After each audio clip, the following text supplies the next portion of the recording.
How did it go? There was a guy that came into my restaurant, a few times a week for lunch.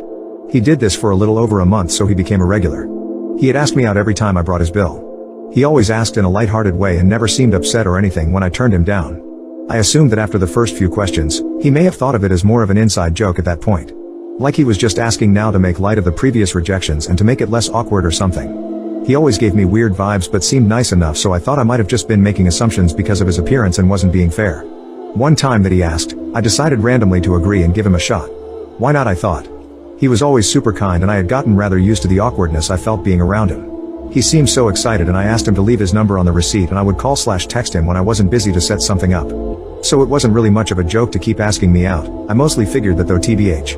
A few days later I hadn't texted him yet to set anything up or even give him my number, and I get a text only a few minutes after walking into my house after I got home from work.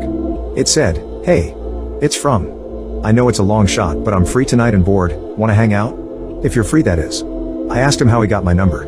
He said I gave it to him the night I agreed. I absolutely know I didn't. I got really creeped out but decided not to confront him about it and just play like I'm a ditz and believe that I must have done that. I just didn't remember because it was busy. I told him that I wasn't free to hang out that night, that I was going to be working later to help cover a shift and then would be pretty pooped by the time I was off. I only ever saw him come in for lunch, not ever dinner shifts. A few minutes passed before he responded. He said, "Why are you lying to me?" I just responded with, "What? Lol." He said, "I know you were home. If you didn't want to hang out tonight you could have just said so." Alarm bells rang in my head. I thought, there's no way he's outside my house. He is just trying to call my bluff. Creepy but not a full-blown stalker.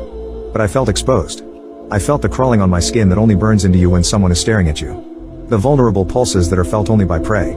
I looked out through the blinds of my bedroom and he was parked right outside my house. I could see his face lit up by the phone screen. He was so close. I texted him and said, "Ahaha, you caught me. How did you know I was bluffing? I'm sorry. I do want to hang out soon.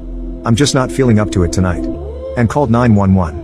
The police showed up and went up to his car and talked to him for a bit. He drove away a few minutes later and then the officers came to my door. They told me that they acted like a random neighbor complaining about a strange car.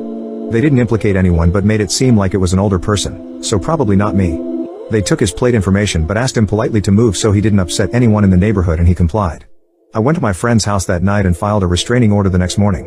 I later found out that he most likely got my number from the shift sheet behind the hostess counter, because several coworkers had seen him, at different times, snooping back there and kindly stopped him. He, I guess, grabbed a roll of silverware claiming that the server hadn't left him any and he didn't want to bother anyone because he knew they were busy, so just grabbed it himself. This stopped anyone from suspecting him of anything odd. And that his car had been parked at my house almost every night, neighbor's security camera. I don't know how he got my address, but I assume he must have followed me. He must have been full on stalking me for a while. He did come into my work a day or two later for lunch acting like everything was normal.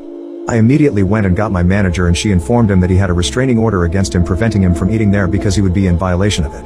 I had already changed my phone number, so I don't know if he tried to text me, and I didn't sleep at my house for weeks, but I never saw him again after that. And I often find myself thinking back to that time and wondering how much more he did and for how long that I don't know about.